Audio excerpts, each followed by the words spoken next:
When you're little, you don't notice the traditions as much. It's just a part of what you do. You wear a scarf, like a red or flowered scarf or dark blue scarf, but you wear, or even a white, you tie around you.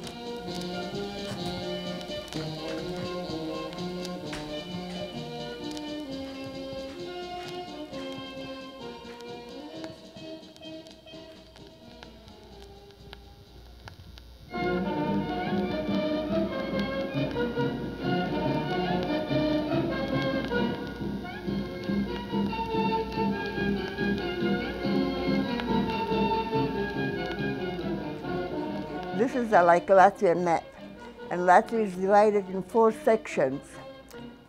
This one down here is Kurzeme, down here is Zemgale, Vidzeme, and Latgale, and that's where we come from, this corner.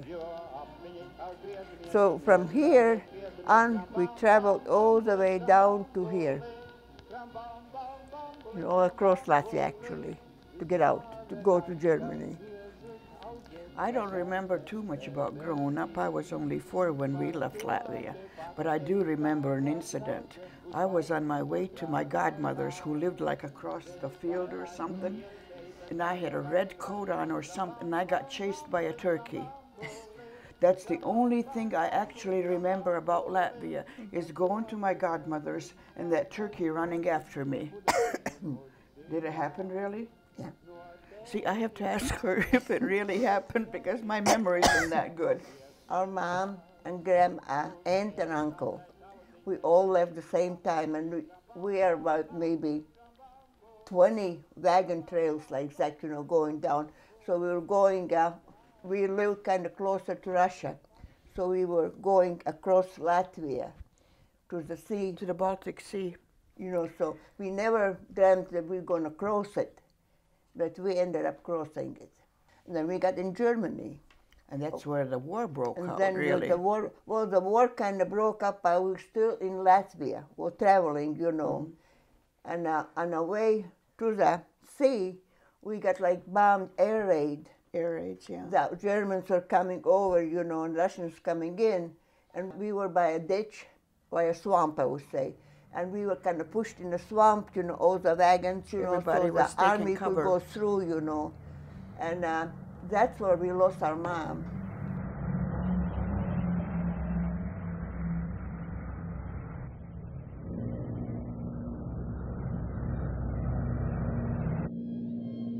And a bomb happened, and somehow Grandma fell behind, and they lost her, but they had to continue going. And they would be put in camps for displaced person.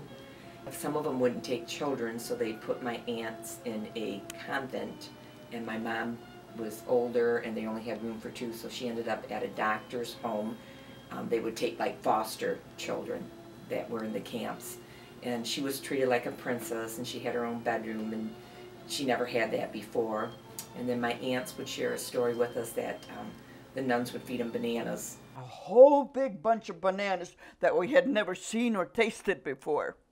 Well, knowing how the nuns were at that school at that time already, Okay. I figured if we don't eat those bananas, they'll take them away from us and then just give us one a day. Well, we ate the whole bunch, the 2 of us. It didn't affect Tantavia. But, I got so sick during the night. To this day, I cannot stand the smell of bananas or the taste of bananas. It makes me sick again. Then we had those panty fights at night. We'd throw our panties over the cubicles. And They would take the nuns' undergarments and freeze them. They would go in their rooms and steal them and freeze them, so they would get in trouble with the nuns.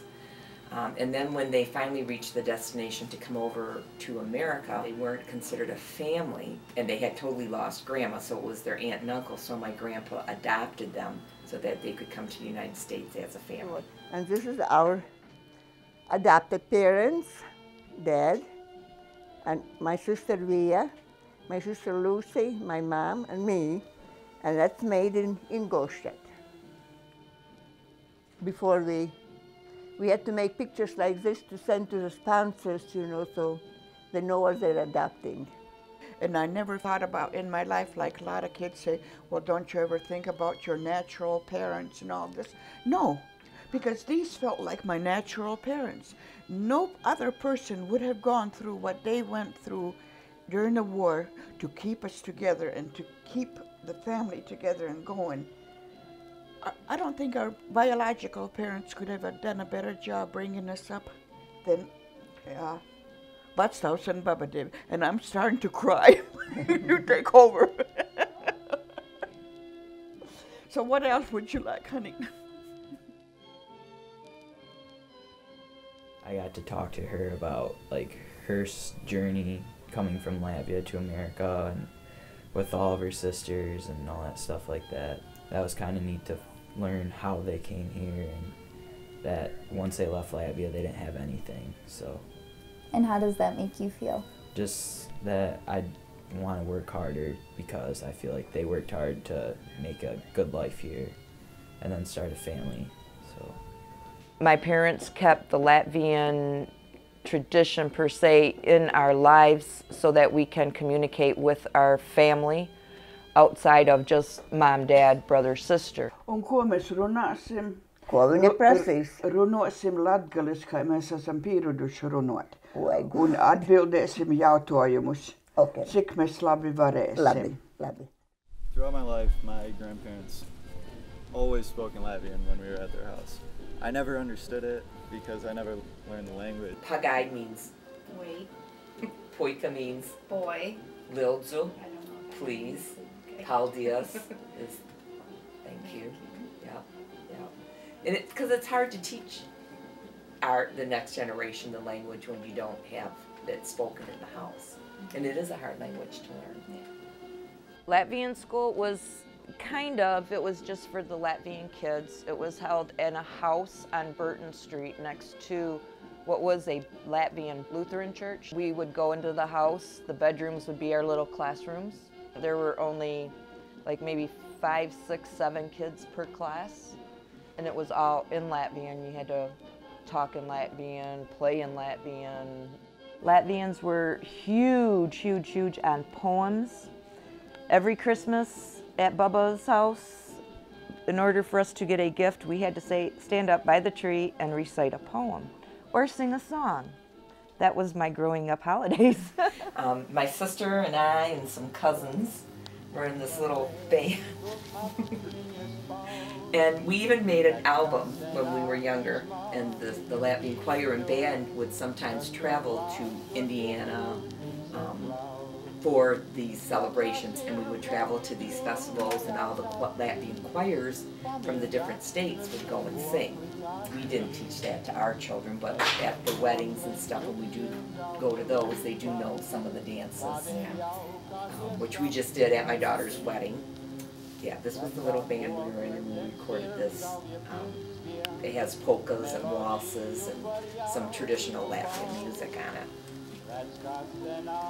So our generation is clearly losing out on all the customs and traditions where we aren't going to know the language because my generation never learned the language, so we're losing out on that unless we do something quick and learn the language. And also we need to learn the various dishes and foods to pass that on to our children and their children and so on. And hopefully we can gather enough traditions and customs that our culture doesn't die out. I plan on trying to learn how to cook the food that they make because everybody loves it. And so baking, definitely like the pay dogs, we love those. Everybody loves those in our family. What's a pay dog? Pay dog it has bacon and ham inside like a breading. It's a kind of like a Hot Pocket, but way better. a pastry. I don't personally know how to cook it, but if I was given the recipe, I'm sure I would be able to. And a pirog is a pastry that's going to start with the dough like this, and it's going to end up looking like this. And inside of these, there's ham and bacon and onion. They're formed like that, and then they're baked, and they taste yummy. But the dough is very simple. All it is eggs, Crisco, milk, sugar, salt, and flour, and yeast.